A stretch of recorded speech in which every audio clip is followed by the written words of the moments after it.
Bismillahirrahmanirrahim. Assalamualaikum warahmatullahi wabarakatuh.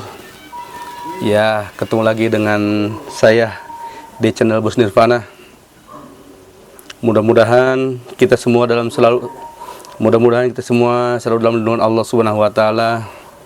Dan saya berharap para penonton semua, subscriber semua selalu dilindungi Allah dan selalu diberkahkan dalam hidupnya, dan mudah-mudahan diberkahkan juga rezekinya. Amin, amin ya robbal alamin.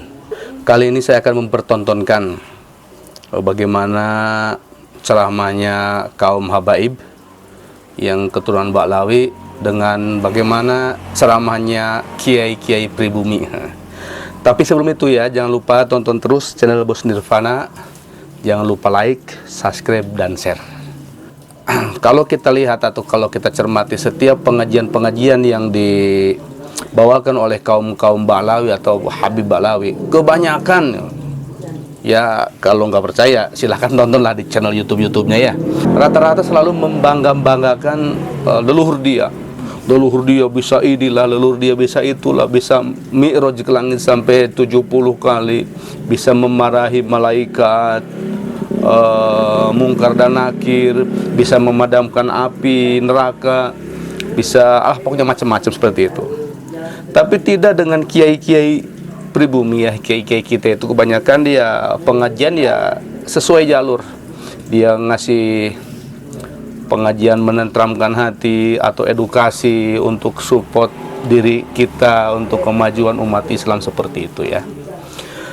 Supaya tidak banyak atau tidak terlalu lama berbincang, mari kita tonton apa tanggapan-tanggapan kita, tanggapan-tanggapan penonton atau subscriber semua. Silahkan tulis di kolom komentar. Kalau ada orang berilmu tapi tidak beradab, maka mereka itu sama seperti setan. Kemudian yang berikutnya Al-Habib Abdullah bin Umar bin Yahya. Beliau memiliki guru Al-Habib Abdullah bin Tahir, Sahibus Sulamut Taufik.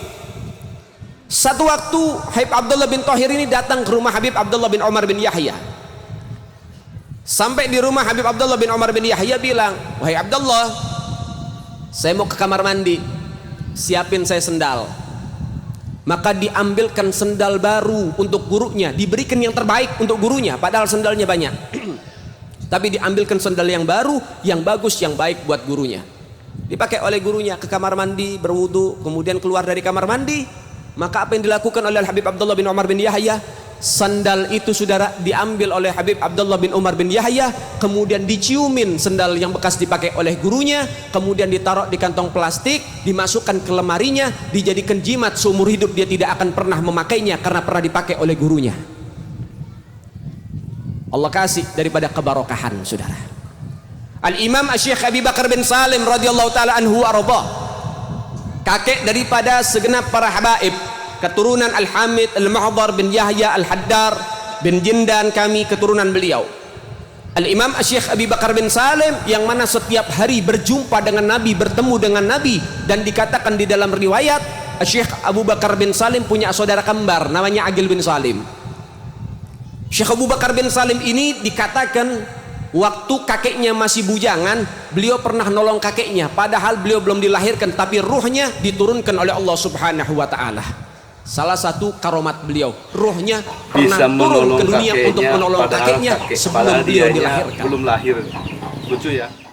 Anda tahu ketika pertama beliau mengaji kepada gurunya, ketika beliau datang ke rumah gurunya, apa yang dilakukan gurunya? Gurunya tidak membuka pintu selama 3 hari 3 malam. Al-Imam Syekh Abu Bakar bin Salim mengapa? Nunggu di depan pintu gurunya selama 3 hari 3 malam, ibadah di depan rumah gurunya sampai gurunya buka pintu. Diuji oleh gurunya 3 hari 3 malam, datang ke rumah guru pengen ngaji, nggak dibukain pintu 3 hari 3 malam. Mungkin kalau orang zaman sekarang gurunya sudah dibacok mungkin saudara.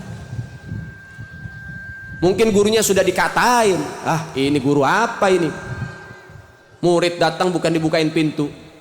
Makanya sekarang jarang ada wali.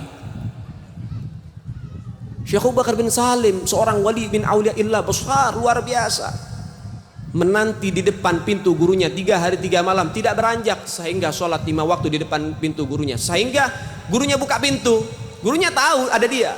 Setelah 3 hari 3 malam dibuka pintunya dan dikatakan, wahai Abu Bakar bin Salim, kamu pulang ke rumah, kamu telah lulus, kamu akan menjadi rajanya para aulia satu waktu. Sudah?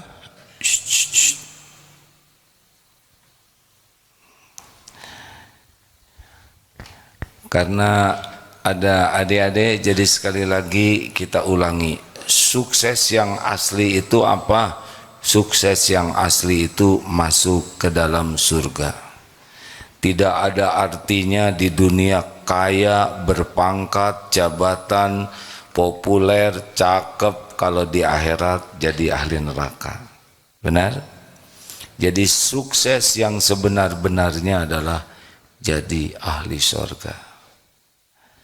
Di dunia ini sukses bahagia itu disebut apa kemarin?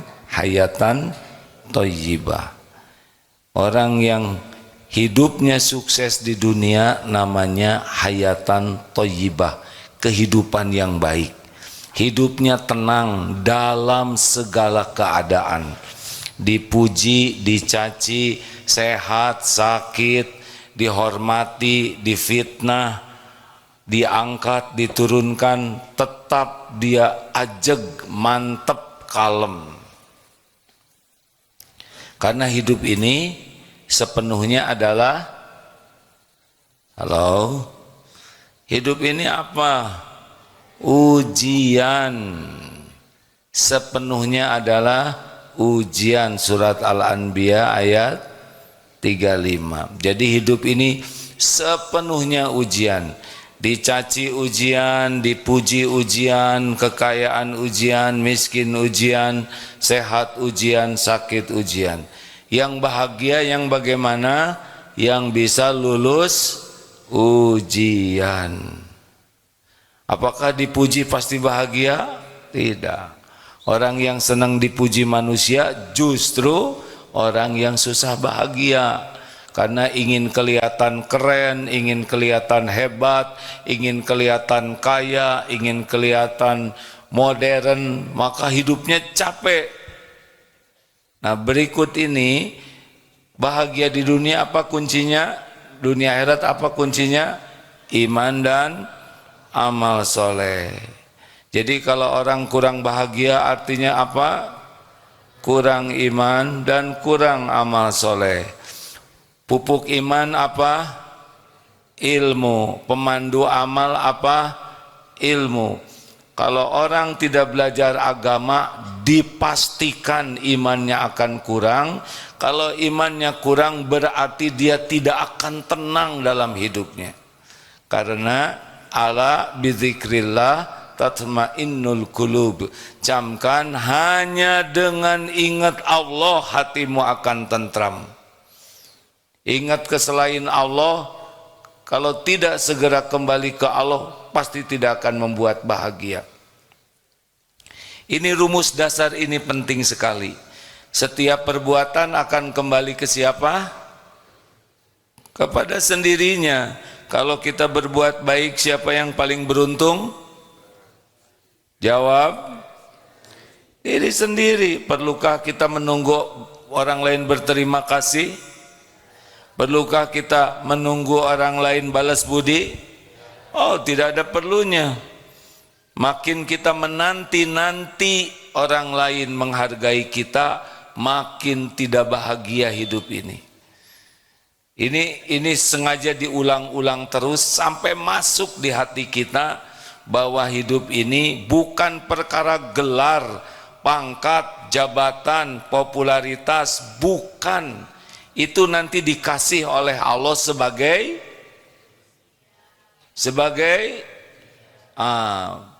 apakah punya harta banyak sebagai tanda sukses? Bukan sama sekali. Penjahat juga banyak yang dikasih harta banyak. Apakah punya jabatan tinggi sebagai tanda kesuksesan? Bukan, sama sekali bukan. Itu sebagai tanda beratnya ujian. Jadi di Indonesia ini yang ujiannya berat kalau punya jabatan siapa? Presiden. jabatannya maksimal 10 tahun, tapi nanti di akhiratnya dituntut luar biasa. Karena 275 jutaan orang, berat. Tapi kalau takdirnya jadi, bakal jadi. Hanya harus siap nanti mempertanggungjawabkannya. Ini adik-adik ya, adik-adik ini ciptaan Allah semuanya. Yang paling tahu bakat adik-adik ini adalah Allah. Gimana saya ingin masa depan? Gampang, masa depan kita sepenuhnya ada dalam genggaman Allah. Jadilah anak yang soleh, solehah, disukai Allah, nanti Allah kasih yang terbaik. Karena yang paling tahu yang terbaik bagi kita adalah siapa? Allah. Kalau Allah menghendaki kita jadi sesuatu, jadi tidak? Jadi. Bukan masalah biaya. Enggak. Kalau Allah mau, jadikan jadi. Mau kuliah di mana saja, semua kampus milik Allah. Yang paling penting bagi kita adalah Allah memilihkan yang terbaik untuk kita. Benar? Siapa yang tahu yang terbaik untuk kita? Nah, ilmu yang dipelajari dengan ikhlas dan berusaha diamalkan, itulah yang menguatkan iman. Tapi iman ini, Rasulullah bersabda di dalam hadis riwayat Imam Ahmad, derajatnya hasan, la yastaqimu imanu abdin, tidaklah istiqomah iman seorang hamba. Iman kita turun naik, tapi yang salah satu yang menentukannya adalah suasana hati. La yastaqimu imanu abdin hatta yastaqima qalbuhu, tidaklah istiqomah iman hingga istiqomah hatinya. La yastaqimu qalbuhu hatta yastaqima lisanu. Nah, lihat dari sini nih adik-adik. Jadi hidup bisa mulia, bahagia, iman turun naik, di antara kuncinya adalah jaga lisan. Pilihannya ada berapa? Bicara ini hanya 2. Falyaqul khairan aw liyasmut, berkata baik atau diam. Jadi kita tidak punya pilihan yang lain. Kalau mau bicara, ingin aman, falyaqul khairan aw liyasmut, berkata baik. Kalau kita tidak bisa berkata baik, diam. Di bawah ini adalah sia-sia, di bawahnya lagi maksiat. Yang 2 bawah ini akan menghinakan dan mencelakakan kita. Apa bicara baik? Bicara baik yang paling intinya ada 2 bicara baik, yaitu zikrullah dan amar ma'ruf nahi mungkar. Bicara baik itu ingat kepada Allah, apakah zikrullah, apakah baca Quran, pokoknya apapun yang menyebut nama Allah, mengingat Allah, itu adalah perkataan baik. Dan yang kedua, ngajak orang menjadi baik dan mencegah orang dari perbuatan buruk. Itulah tadi ceramah dari versi Habaib dan versi Kiai Pribumi. Jelaskan sangat berbeda. Yang satu mengagung-agungkan keluarganya, mengagung-agungkan leluhurnya. Yang satu memberikan edukasi kepada umat supaya umat lebih cerdas dan lebih bisa mendekatkan diri kepada Allah Subhanahu wa taala. Oke, itu aja dari saya. Saya memutar ini bukan untuk mengadu domba, bukan. Untuk kita edukasi supaya kita lebih bisa memahami yang baik dan yang buruk. Itu aja. Wabillahi taufiq wal hidayah. Wassalamualaikum warahmatullahi taala wabarakatuh.